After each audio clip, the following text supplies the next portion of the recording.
একটু বলি আমাদের ঘটনাটা। যেদিন ফাহাদ স্যারকে অ্যারেস্ট করা হয় সেদিন আমাকে ফোন দেওয়া হয়। প্রথমে ফোন দেওয়া হয় ডিজিএফ এর পরিচয় দিয়ে ফোন দেওয়া হয়, দিয়ে তারপরে আমার তথ্য চাওয়া হয়।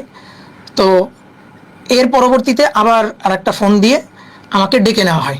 ডেকে নিয়ে আমাকে নিয়ে যাওয়া হয় হচ্ছে, অনেকেও একটু ভুল তোমরা দেখছো যে আমাকে অ্যারেস্ট করা হয়েছিল। আমাকে ডিবি বা পুলিশ অ্যারেস্ট করে নাই, আমাকে নিয়ে যাওয়া হয়েছিল তাদের স্বৈরতান্ত্রিক এই যে সরকার, তাদের দলীয় চেম্বারে নিয়ে যাওয়া হয়েছিল এবং সেখানে অনেক নেতাকর্মীরা ছিল এবং তাদের মাঝে খুব অপদস্থ করা হয়, হেনস্থা করা হয়, প্রায় 2 ঘন্টা ধরে হেনস্থা করা হয় এবং আমার ফোন চেক করা হয়। বিশেষ করে আমি একটা পোস্ট দিয়েছিলাম যে আবু সাইদের পরিবারের পাশে দাঁড়াইছি, আমি আমার সাধ্যমতো চেষ্টা করছি। তো এইটার জন্য তারা বারবার বলে আবু সাইদ হচ্ছে শিবির কর্মী, তুই শিবিরকে সহায়তা করছিস। যেহেতু আমি হিন্দু, আমাকে আর মানে শিবিরটা একটা দিতে পারে নাই, কিন্তু আমি শিবিরকে সহায়তা করতেছি, এই আন্দোলনে ঘাড়ে শিবির চাপছে, এরকম বহু ধরনের কথাবার্তা বলা হয় এবং প্রায় 2 ঘন্টা ধরে হেনস্থা করা হয়। তারপর ওইখান থেকে আমার বিশেষ করে এসিএস এর কোম্পানির হেড অপারকে একবার ফোন দেওয়ানো হয় আমার ফোন দিয়ে, তারপরে সাকিবকে একবার ফোন দেওয়ানো হয়। তো তাদের অপার বা সাকিব এদের ইনফরমেশন চাওয়ায়, বিশেষ করে একটা পোস্টের কারণে আমাকে সবচেয়ে বেশি হেনস্থা করছে, সেটা হচ্ছে মাসরুরের যে লব্ধির একটা পেজ, ওইখান থেকে আন্দোলনের কোন সময় কি করা হবে বা এরকম আন্দোলনের সমন্বয়কারী যারা, তারা যে সিদ্ধান্তগুলো দিচ্ছিল সেই সিদ্ধান্তগুলো ওই পেজের মাধ্যমে কিন্তু আমাদের যে মডারেটর, সেই মডারেটর পোস্টগুলো দেয়।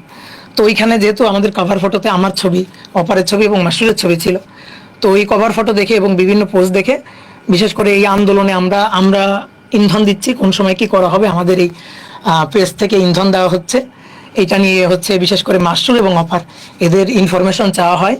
হ্যাঁ, এবং বারবার হুমকি ধামকি দেওয়া হয়, ডিজিএফ এর হাতে তুলে দেওয়া হবে, আমারকে রাজশাহীতে পড়াইতে দেওয়া হবে না, আমার কোচিং ভাঙচুর করা হবে, এরকমভাবে বেশ হুমকি ধামকি দেওয়া হয়।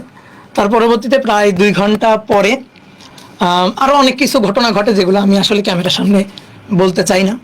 তো প্রায় 2 ঘন্টা পরে আমি সেখান থেকে বের হয়ে আমি অপারকে ফোন দিই এবং অপারকে ফোন দিয়ে যাবতীয় কথাবার্তা বলি এবং সবাইকে বলি যে নিরাপদ স্থানে থাকতে, কারণ আমাদের ইনফরমেশন অলরেডি ডিজিএফআই বা অন্যান্য সব জায়গায় ওদের কাছে ছিল এবং বিশেষ করে এডটেকের টিচারদের তখন আসলে অ্যারেস্ট করা শুরু করা হয়।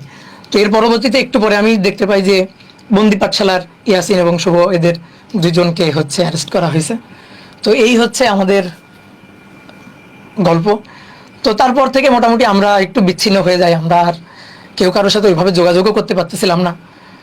তো তারপরে তো তোমরা দেখলা আন্দোলনের গতিপথ একেবারে আমরা এক দফার দিকে সরে গেল সমন্বয়কারীদের জন্য। তো তারপরে আমরা তোমাদের জন্য আর কি, এই তোমাদের আত্মত্যাগ এবং তোমাদের সংগ্রাম, তোমাদের এই যুদ্ধের কারণে আমরা এখন মুক্ত স্বাধীন বাংলাদেশে কথা বলতে পারতেছি এবং তোমাদের সামনে আবার লাইভে এসে আবার আমরা সব টিচার একত্রিত হইতে পারছি। ঠিক আছে। তারপরে প্রত্যেকটা মুহূর্ত আসলে কিভাবে গেছে, মানে